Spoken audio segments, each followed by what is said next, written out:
안녕하세요. 개인 투자자분들의 멘토 프로페서 킹입니다. 자, 어느덧 추석 특집 마지막 시간입니다. 물론 이 6가지 외에도 이야기할 것들은 굉장히 많습니다. 근데 큰 틀에서 봤을 때 이 6가지 정도만 지킨다 하면 혹여나 내가 매매 타이밍이 늦거나 잘못된 판단을 하더라도 그렇게 크게 죽지 않는다, 이렇게 생각하시면 되겠고, 자, 마지막 시간에는 갭에 대해서 좀 이야기를 드리도록 하겠습니다. 제가 갖고 있는 갭 이론에 대해서 여기까지 이야기하게 되면 이야기가 늘어지니까, 굉장히 단순하게 우리가 차트적으로 갭이 발생한다라는 것은 전일 종가에서 벌어져서 시작을 한다라는 거죠. 갭 상승이라고 그러면 전일 이 종가에서 올라서 시작하는 거고, 그 다음에 갭 하락이라 그러면 아래에서 시작하는 거고, 갭이 생기는 이유는 뭐겠습니까? 매도와 매수의 균형이 한쪽으로 쏠릴 때 갭 상승은 어떻게 됩니까? 매수가 커질 때 갭 상승이 확 나오는 거고, 매도가 커질 때는 어떻게, 이 갭 하방에 힘이 센 거고. 그러면 냉정하게는 여기에 뭐가 들어간 거죠? 예, 갭을 인정하라가 아니라 우리는 피해야 되기 때문에 갭 하락을 인정하라는 겁니다. 개인 투자자분들이 대부분 물리는 이유 중에 하나가 뭐냐면 이 갭 하락이 심할 때예요.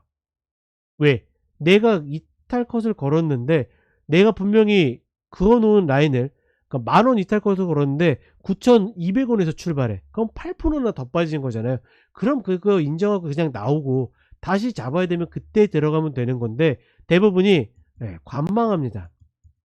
왜? 이렇게 개파락하면 막 이렇게 요동치거든요. 이미 내가 그어놓은 마지노선이 지나갔음에도 불구하고 지켜보는 거죠. 그러니 어떻게 됩니까? 시세의 움직임에 따라서 내 심리가 막 요동치기 시작해요. 당연히 그게 좋은 흐름이겠습니까? 아닙니다. 시세의 흐름에 내 심리가 말려들기 시작하는 시발점이 되는 거고, 여기서 밀리기 시작하면 그때부터 물타기 하거나 아니면 존버의 길로 들어선다. 분명히 힘의 균형이, 매도가 세다라는 거를 분명히 차트로 보여줬거든요. 시세가 보여주고 있거든요. 근데 인정하지 않는 거죠. 더 중요한 거는 말 그대로 이 시장에서 짬이 차면 짬이 찰수록, 경험이 많아지면 많아질수록 어떻게 그런 흐름들을 자꾸 속임수라고 생각하세요. 왜?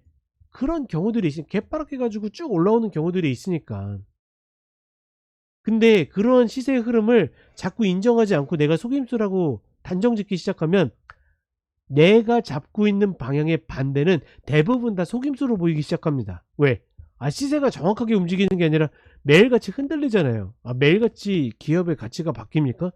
그럴 일 없음에도 불구하고 매일같이 이렇게 요동치니까 어떻게 자꾸 내가 듣기 좋은, 혹은 내가 생각하기 좋은 방향으로 자꾸 자기 합리화 시키면서 저거는 속임수봉이야, 이렇게 가버리는 거죠.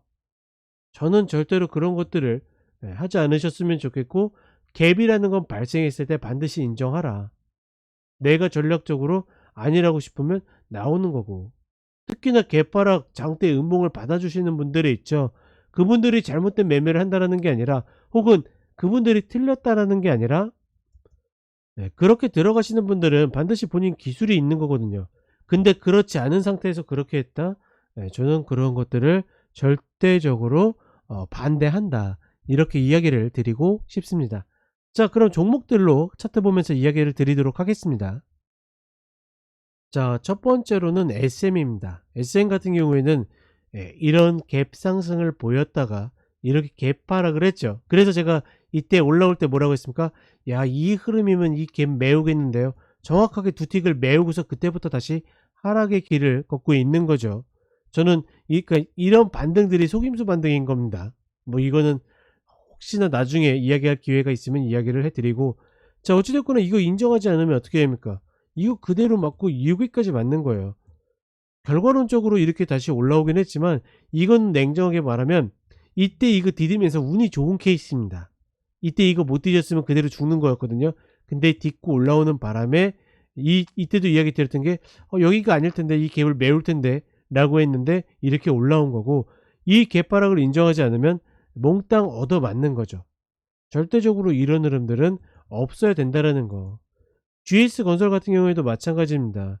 지금 어찌되었거나 이런 갭들이 발생했을 때 인정하지 않으면, 대체적으로 이런 갭들은 회사가 망하지 않으면 다시 한번 올라오는 경우들이 있긴 하거든요. 근데 그거는 이제 확률적인 이야기인 거지, 회사에 악재가 발생해 가지고 이렇게 갭을 만들고 내려갔다라 그러면 그냥 인정해 줘야 돼요. 그렇지 않게 되면 어떻게 자꾸 물려 가지고 저점 자리를 찾겠죠. 물론 이런 자리들 쌍바닥 쓰리바닥 만들 때 이탈 꺾고 매수해 가지고 물타기 가능해요. 근데 문제는 뭐냐면 단가가 확 낮아지지 않는 이상 이런 자리에 나올 수 있다 없다? 네, 나올 수가 없다라는 거죠. 그러니 어떻게 합니까? 비중은 커지고 계속 물려 있고 심리적으로 끌려다니고 자꾸 어떻게 악순환이 반복되는 겁니다. 적어도 이런 흐름들은 만들지 않아야 된다라는 거. 저는 이런 부분들 꼭 이야기를 드리고 싶고, 그 다음에 TCK입니다. 자, 얘 같은 경우에는 겉보기에 이렇게 보시게 되면 걔 뭐 그렇게 크게 눈에 보이지 않는데 이런 생각이 들 수 있죠. 근데 제가 이제 앞에는 굵은 걸 이야기 드렸으니까 조금 디테일한 거 이야기 드리면, 자꾸 습관적으로 이런 상단에 올라왔을 때 개파락해서 출발한다라든가 뭐 그래 놓고 양봉 끌어올리죠, 이런 식으로. 요런 식으로 움직이게 되면 시장의 종목 자체가 매도 맞고 있는 겁니다. 근데 갖고 있는 주포들이 본인들이 나와야 되니까 마치 안 좋은 것처럼 밀려서 시작을 하다가 쭉 양봉을 만들면 '아, 이 종목 세구나.' 이런 생각들을 하게 돼요. 그러니 어떻게 됩니까? 이런 것들이 속임수 양봉이 되는 거죠. 물론 이런 것들까지 이해하실 필요는 없습니다. 다만 갭이라는 게 꼭 저렇게 눈에 띄게 발생하지 않아도 자꾸 습관적으로 갭 하락을 한다라든지 이런 것들은 어떻게 매도를 막고 있는 거다. 이 정도는 기본적으로 생각하시는 게 좋다라고 보고 있고, 그리고 현대제철인데 다른 게 아니라 요런 자리들, 그게 뭐냐면 맞고 꺾여서 저항받고 밀려 내려 가지고 툭툭 떨어질 때가 있어요, 이렇게. 그러니까 이런 흐름들은 반드시 인정해 줘야 됩니다. 더군다나 이렇게 떨어질 때는 그냥 떨어지지 않아요. 반드시 리바운드를 줘서 맞고 떨어지는 저항 자리를 만들게 되어 있습니다. 근데 이런 것들 버티게 되면 어떻게? 혹은 물타게 되면 어떻게? 자꾸 어떻게 이 시세가 흘러내리니까 여기 계속 끌려 내려가는 거죠. 절대적으로 그런 흐름들은 피하는 것이 좋다. 그러니 넥슨 게임즈 같은 경우에도 어떻게 됩니까? 이렇게 갯바랑 맞고 그러면 습관적으로 개인들이 매수로 달라붙는데 올라오질 않지 않습니까? 왜? 이미 이렇게 만들어 놓고, 더군다나 이런 식으로 밑꼬리를 만들어서 올려놓은 상태에서 때리잖아요? 그러면 누군가가 이 흐름을 억지로 만들고 있다는 겁니다. 즉 인위적으로 누군가가 때리고 있다.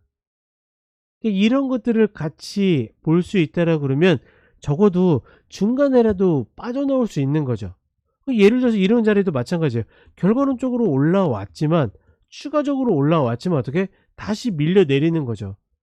이때 때린 애들과 이때 때린 애들이 같은 애들인지 아닌지는 알 수는 없겠지만 이런 흐름들은 반드시 어떻게 후유증을 남기게 되어 있다. 저런 흐름들이 괜히 생기진 않는다. 그러니 자꾸 이야기 드리는 겁니다. 어떤 거를? 예. 갭이라는 건 힘의 균형이 무너진 거고, 이런 무너진 것들을 반드시 인정해야지 내가 죽어가는 흐름에서도 어떻게든 빠져나와서 현금을 확보해 가지고 다시 기회를 얻는다. 저는 적어도 제 방송을 보시는 분들은 이런 부분들을 꼭 인정하셨으면 좋겠습니다.